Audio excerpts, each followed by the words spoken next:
بسم الله الأول قبل كل الأول والآخر بعد كل الآخر والأول والآخر والظاهر والباطن أشهد أن لا إله إلا الله وأشهد أن محمدا عبده ورسوله اللهم صل على سيدنا محمد وعلى آله وصحبه أجمعين سبح قدس ربنا ورب الملائكة والروح رب اشرح لي صدري ويسر لي أمري واحلل عقدة من لساني يفقهوا قولي أما بعد فيا أيها الحاضرون اتقوا الله حق تقاته ولا تموتن إلا وأنتم مسلمون فقال الله تعالى في كتابه الكريم أعوذ بالله من الشيطان الرجيم بسم الله الرحمن الرحيم يا أيها الذين آمنوا اتقوا الله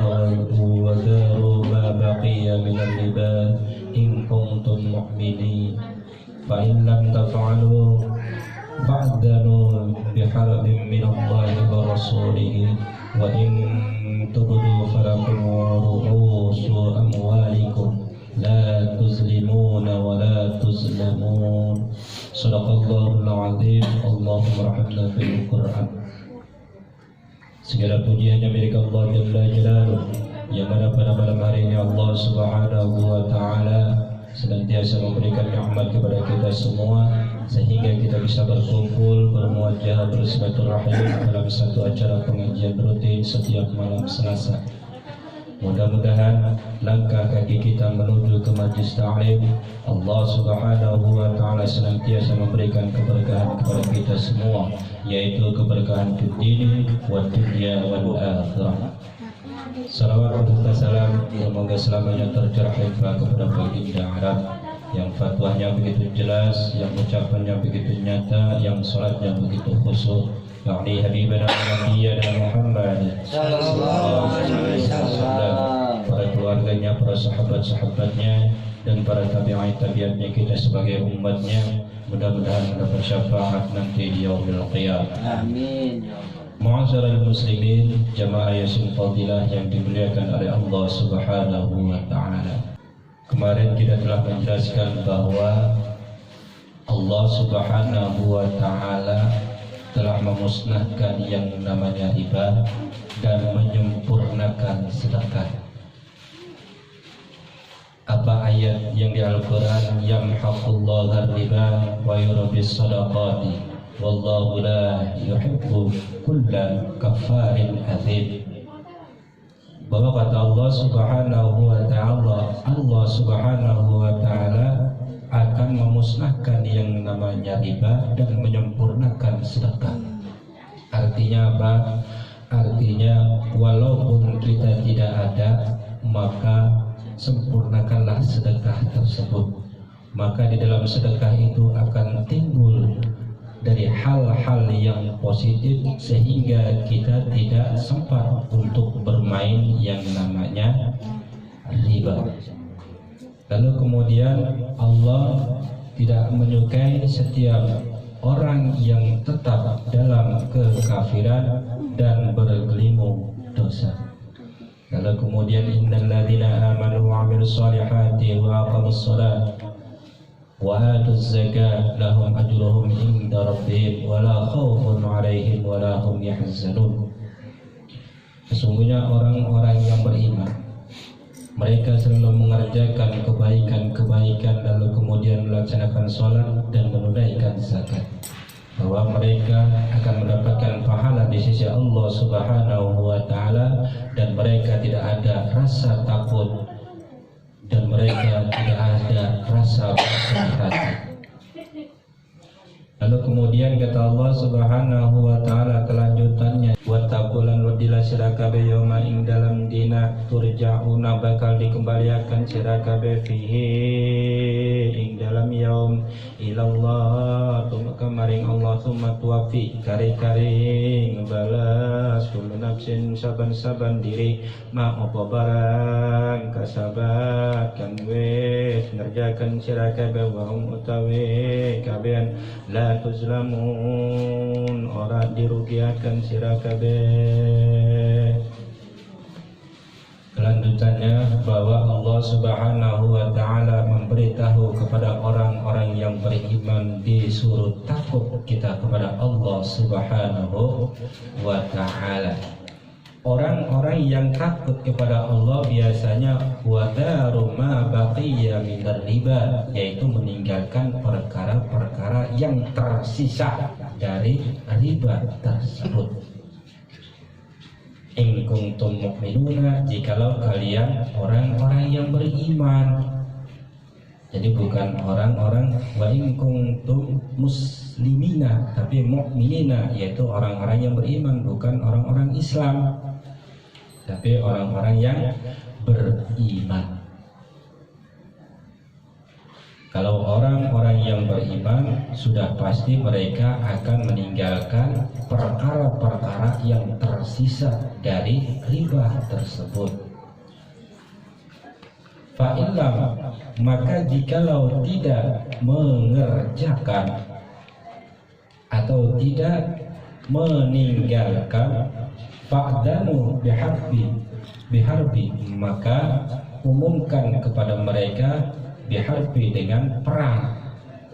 Minallah, ini dari Allah, wa rasulihi, dan dari utusan Allah Subhanahu wa ta'ala. Artinya apa? Jikalau kalian masih tidak meninggalkan perkara-perkara yang tersisa dari riba, maka orang-orang yang paham harus memerangi orang-orang yang masih tenggelam dalam peribahasa riba tersebut. Jika kalau seandainya kata bahasa fadunu biharbi, dengan memerangi mereka, artinya dengan cara berkelahi.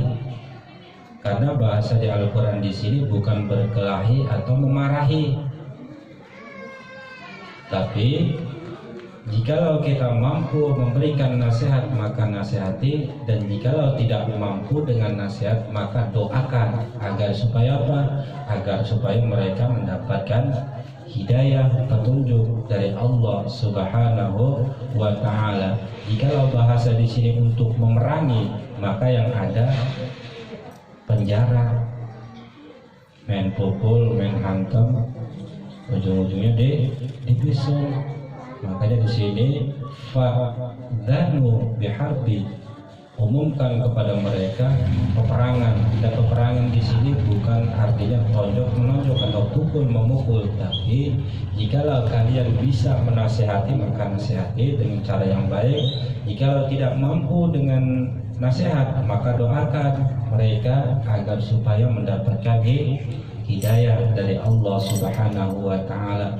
Apakah itu juga sama perang? Sama perang, tapi perangnya perang dengan kebenaran, tidak perang dalam keburukan aja. Iki mau ujung-ujungnya istilah mariba baik tak doa dalam aja didoani supaya oleh hidayah. Nah, kalau seandainya kata orang tersebut mendapatkan hidayah, lalu kemudian wa in tubutu, dan jika orang yang kita perangi itu bertobat, wa in tubutu, maka jikalau orang yang kita perangi dengan doa tersebut bertobat, falakum, maka untuk kalian semua adalah pahala yang luar biasa. Artinya harus kita berikan nasihat, contoh. Kita berikan contoh bahwa saya meminjamkan uang, contoh dari kita aja ya. Seumpama Pak Nasir meminjam uang 20 juta kepada saya, lalu kemudian saya buat perjanjian di atas materai bahwa Pak Nasir minjam duit 20 juta. Lalu kemudian perjanjian dia itu, wahai Bapak Nasir, kalau seandainya kata kamu ingin meminjam duit 20 juta, apakah kamu sanggup melebihi duit tersebut? Kira-kira berapa? Selama berapa bulan terserah Mang Nasir, terserah Bapak Nasir mau berapa tahun, yang penting saya pas 20 juta. Tapi di dalam per bulan saya meminta uang 300.000 per bulan. Nah, di situ sudah mulai yang namanya riba. Pas pada waktu saya belum mengetahui tempat tersebut, apa hukum-hukum tersebut. Lalu kemudian kata Bapak Nasir, ya sanggup, dan jangan dipulangin 20 juta mutlak.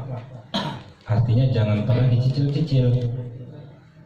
Kalau seandainya kata 5 juta dulu, nanti biasa apa dalam setengah tahun 5 juta dulu, nggak bisa seperti itu. Pokoknya di atas materai Mang Nasir minjemnya 20 juta dan kembalikan juga harus 20 juta, nggak mau dicicil. Tapi sebelum Mang Nasir melunaskan 20 juta, bagaimana saya ambil dalam per bulan itu 300.000 uang sayur. Apa kata Mang Nasir? Ya sanggup.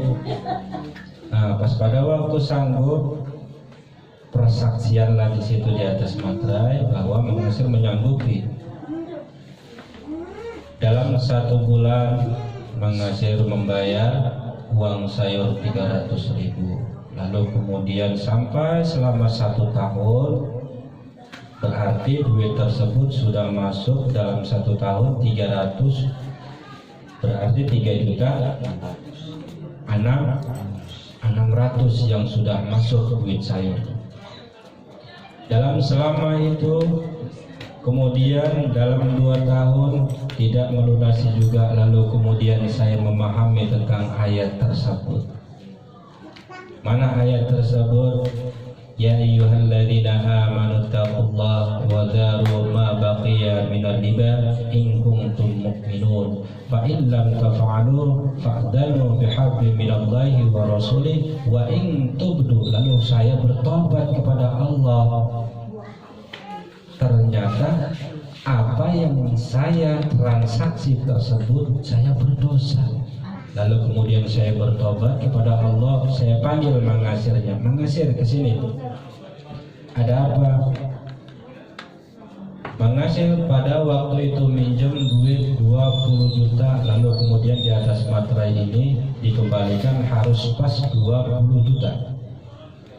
Nah, sudah berapa tahun Mang Nasir belum membayar? Sudah selama 1 tahun. Hanya diambil duit sayurnya saja 300. Nah, karena sekarang saya sudah bertobat, dalam 1 bulan itu 300, lalu kemudian dikali 1 tahun sudah 3.600.000 duit Mang Nasir sudah ada di saya. Kemudian ketika saya sudah bertobat, begini saja Mang Nasir punya utang 2 juta, lalu kemudian duit yang sudah masuk kepada saya itu 3.600.000, lalu kemudian sisanya berapa? 1 juta, 16.400.000. Sudah begini saja, nanti Mang Nasir membayar utang saya sekarang sisanya tinggal 16.400.000. Jadi duit yang per bulan itu saya gabung jadi 1 selama 1 tahun, jadi sisanya tinggal 16.400.000. Lalu kemudian sudah seling seperti itu, Mang Nasir juga berterima kasih karena mengambil modal. Jadi tidak mengambil untung, tapi mengambil modal. Mang Nasir meminjamnya 20 juta, maka kembalikan juga 20 juta. Kenapa? Wa in tubu, ketika saya sudah bertobat kepada Allah, lalu kemudian saya panggil Mang Nasir, duit yang sudah masuk kepada saya yaitu 3.600.000, lalu kemudian saya gabung menjadi 16.400.000 sisa utang Mang Nasir. Lalu kemudian la tuzlimuna wa la tuzlamun, dan di situ tidaklah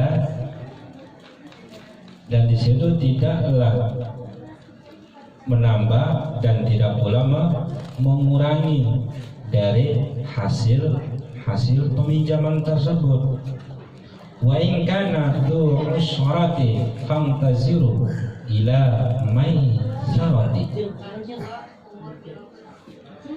Dan jika orang yang berhutang tersebut mempunyai kesulitan untuk membayar hutang,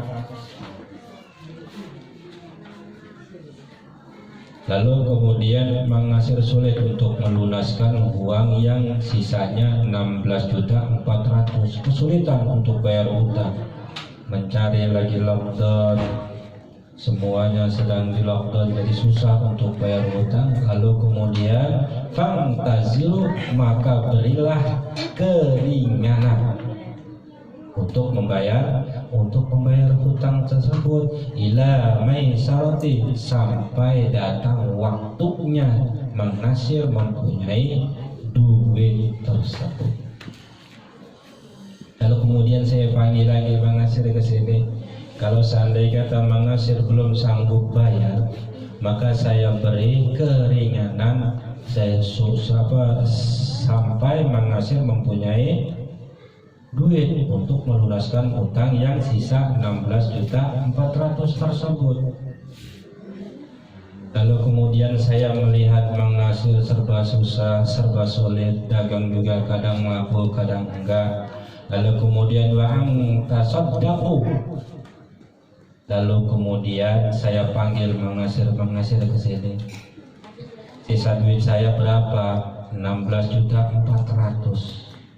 Uang tasaddaqu, begini saja mengasir, kalau seandainya kata mengasir tidak sanggup bayar uang yang 16.400.000 itu saya sedekahkan. Bagaimana hati mengasir jikalau punya utang sebesar itu lalu kemudian disedekahkan, dilunaskan? Apa kata Allah Subhanahu wa taala? Khairun, itu lebih baik. Untuk siapa? Untuk diri saya sendiri. Kenapa? Karena meringankan beban hutang yang 16.400.000 tersebut tidak sanggup membayar. Bahwa itu lebih baik untuk diri kamu sendiri. In kuntum ta'lamuna, kalau seandainya kata kalian mengetahui perkara-perkara seperti itu. Wattaqu, dan takutlah kalian semua kepada Allah Subhanahu wa taala. Nanti ketika kalian kembali di hadapan Allah Subhanahu wa taala, tsumma tuwaffa kullu nafsin, maka kalian akan dipertanggungjawabkan di hadapan Allah Subhanahu wa taala sekecil apapun dan apa yang kalian kerjakan sewaktu di alam dunia. Wahum la yuzlamun, Allah Subhanahu wa taala tidak akan pernah menzalimi timbangan-timbangan kebaikan dan keburukan yang kalian lakukan selama hidup di alam dunia. Itu saja yang bisa saya sampaikan pada pertemuan kita kali ini. Mudah-mudahan ada manfaatnya. Jika benar itu datangnya dari Allah, dan jika salah itu datangnya dari diri saya sendiri. Qasinha minka fa ya 'ainu innama amruhu idza arada syai'an ay yaqula lahu kun fayakun. Asallahu yakufa ba'sal ladina kafaru wallahu asyhadu ba'sha wa syaratan kila wa ma arsalnaka illa rahmatan lil 'alamin.